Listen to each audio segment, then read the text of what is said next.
Welcome to Bhaskar's area. Andhra Pradesh రాష్ట్రంలో mega డిఎస్సిలో 3% sports కోటాకు సంబంధించినటువంటి ఉద్యోగాల భర్తీకి ఆంధ్రప్రదేశ్ ప్రభుత్వం నోటిఫికేషన్ విడుదల చేసిన విషయం మనందరికి కూడా తెలిసిందే. మరి ఎవరైనా స్పోర్ట్స్ కోటాలో డిఎస్సికి అప్లై చేయాలి అనుకుంటే మీరు sportsdsc.apcfss.in అనే వెబ్సైట్ ఓపెన్ చేసినట్టయితే మీకు ఈ వెబ్సైట్ ఈ విధంగా కనిపిస్తుంది. ఈ వెబ్సైట్ లో మీరు రిజిస్టర్ నౌ అనే ఆప్షన్ యూజ్ చేసి మీరు ఈ స్పోర్ట్స్ మెగా డిఎస్సికి దరఖాస్తు చేసుకోవచ్చు. ఈ స్పోర్ట్స్ మెగా డిఎస్సికి ఎటువంటి పరీక్ష ఉండదు. స్పోర్ట్స్ లో అభ్యర్థి సాధించిన మెరిట్ ఆధారంగా వారికి ఉద్యోగం అనేది కేటాయించడం జరుగుతుంది. దీనికి సంబంధించిన పూర్తి సమాచారాన్ని మనం ఇక్కడ చూస్తూ ఉన్నాం. రాత పరీక్ష లేకుండా ఉద్యోగం, డిఎస్సిలో క్రీడాకారులకు 3% రిజర్వేషన్, జిల్లాలో 16 ఖాళీలు. సువర్ణ అవకాశం, క్రీడా కోటాను 3% పెంచడం ద్వారా అర్హత ఉన్న వారికి ఒక సువర్ణ అవకాశం. భవిష్యత్తులో క్రీడల పట్ల ఆసక్తి చూపేందుకు అందరూ ముందుకొస్తారు అంటూ బివి రమణ ఎస్జిఎఫ్ జిల్లా కార్యదర్శి పేర్కొన్నారు.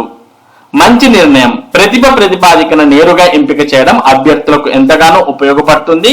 క్రీడా కోటాను డిఎస్సిలో అమలు చేయాలని ప్రభుత్వం నిర్ణయం తీసుకోవడం మంచి పరిణామం. ఎంవి రమణ, అధ్యక్షులు, జిల్లా వ్యాయామోపాధ్యాయుల సంఘం. వైకాపా హయాంలో 5 ఏళ్లలో ఒక్క ఉపాధ్యాయ ఖాళీ భర్తీ చేయలేదు. పాఠశాలల విలీనంతో అర్హత ఉన్న వారికి అవకాశం లేకుండా చేశారు. కూటమి ప్రభుత్వం అధికారంలోకి రాగానే మెగా డిఎస్సి ప్రకటించడంతో నిరుద్యోగుల్లో ఆశలు చిగురించాయి. క్రీడా కోటాను 3% పెంచడంతో అభ్యర్థులకు మరింతగా ఉపయోగపడనుంది. ప్రతిభే కొలమానంగా హారిజెంటల్ రిజర్వేషన్ విధానంలో ఎంపిక చేయబడుతున్నారు. ఆన్లైన్ లో దరఖాస్తు చేసుకునేందుకు మే 2 నుంచి 31 వరకు అవకాశం కల్పించారు. జిల్లాలో 16 ఖాళీలుండగా ఇందులో ఎస్జిటిలు 3, పాఠశాల సహాయకుల ఉద్యోగాలు 13 ఉన్నాయి.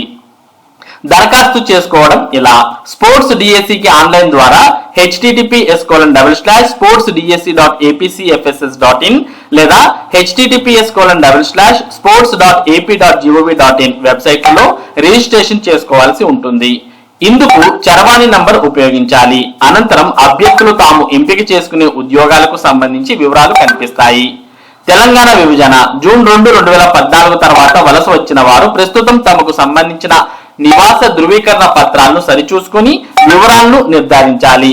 1 టైం పాస్వర్డ్ ద్వారా అభ్యర్థి లాగిన్, యూజర్ నేమ్, పాస్వర్డ్ సిద్ధమవుతాయి. కాలం 3 లో వ్యక్తిగత వివరాలు చూసుకోవచ్చు, మార్పులు చేర్పులు చేసుకోవచ్చు. పాస్పోర్ట్ ఫోటోను సంతకంతో అప్లోడ్ చేయాల్సి ఉంటుంది. 2వ దశలో విద్యార్థులకు సంబంధించిన సమాచారం నమోదు చేయాలి.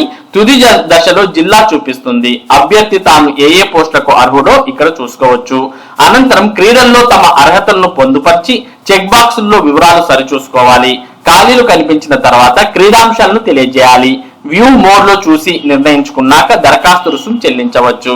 చివరిలో అభ్యర్థులు సంబంధిత పత్రాలను కాలం 3, 4 లో అప్లోడ్ చేయాల్సి ఉంటుంది.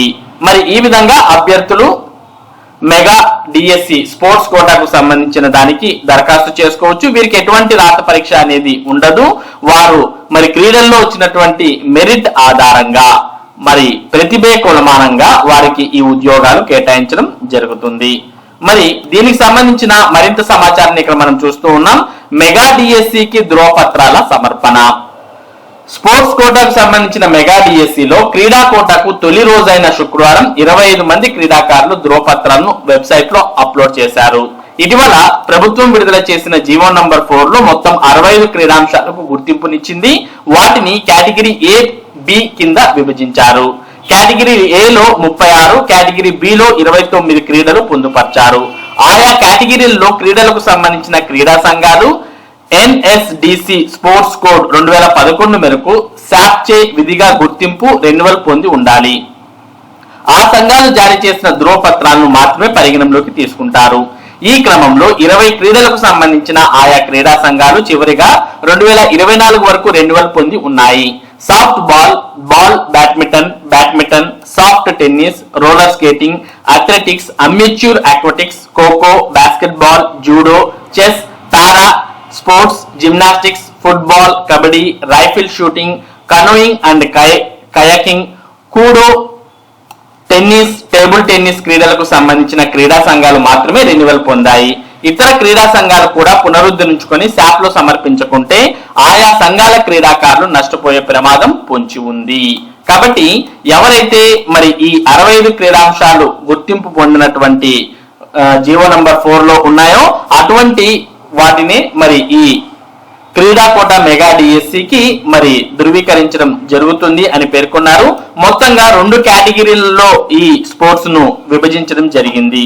ఆ కేటగిరీలు మనం ఒకసారి పరిశీలించినట్టయితే ఇక category A, category B sports అంటే ఇక్కడ చూస్తూ ఉన్నాం. Category A aquatics, athletics, archery, badminton, ball badminton, basketball, baseball, boxing, chess, cycling, football, fencing, golf, gymnastics, hockey, handball, judo, kayaking and canoeing, kabaddi, kho kho, modern, pentathlon, rowing, roller skating, rugby, shooting, soft ball, squash, triathlon, taekwondo, tennis, table tennis, volleyball and beach volleyball, weight lifting, wrestling, sailing, para sports. వీటన్నిటిని category ఏగా మరి విభజించడం జరిగింది అన్ని sports లో. మరి category ఏలో వారికి మొదట ప్రిఫరెన్స్ ఇవ్వడం జరుగుతుంది. ఒకవేళ కేటగిరీ ఏకి సంబంధించి ఈ స్పోర్ట్స్ లో అభ్యర్థులు లేని పక్షంలో అప్పుడు కేటగిరీ బి వారికి మరి ప్రిఫరెన్స్ ఇవ్వడం జరుగుతుంది. కేటగిరీ బికి సంబంధించిన స్పోర్ట్స్ చూస్తే atya patya, billiards and snookers, body building, bridge, carrom, cycle polo, ice hockey, ice skating, ice skiing, karate, mallakhamb, motor sports, net ball, pencak, silat, polo, power lifting, shooting ball, roll ball, sepak takraw, soft tennis, tennikoit, tennis ball cricket, tenpin bowling, tug of war, wushu, yachting, yogasana, deaf sports, cricket. వీటన్నిటిని category బిగా ఇవ్వడం జరిగింది. ఇక్కడ మనం చూస్తూ ఉన్నాం. Note, while filling up the vacancies preference shall be given to category A disciplines. Category B disciplines will be considered only if vacancies remain unfilled by category A candidates అంటూ ఇవ్వడం జరిగింది. కాబట్టి మొదటగా కేటగిరీ ఏ స్పోర్ట్స్ వారికి మాత్రమే మరి preference ఇవ్వడం జరుగుతుంది. ఒకవేళ కేటగిరీ ఏకి సంబంధించినటువంటి వారు లేని పక్షంలోనే కేటగిరీ బి వారికి మరి అవకాశం ఇవ్వడం జరుగుతుంది అంటూ పేర్కొన్నారు. కాబట్టి మొత్తం ఈ విధంగా 65 క్రీడాంశాలను గుర్తించారు. ఆ 65 క్రీడాంశాలను కేటగిరీ ఏ, కేటగిరీ బిగా విభజించారు. కేటగిరీ ఏలో 36, కేటగిరీ బిలో 29 క్రీడాంశాలు పొందుపరిచారు.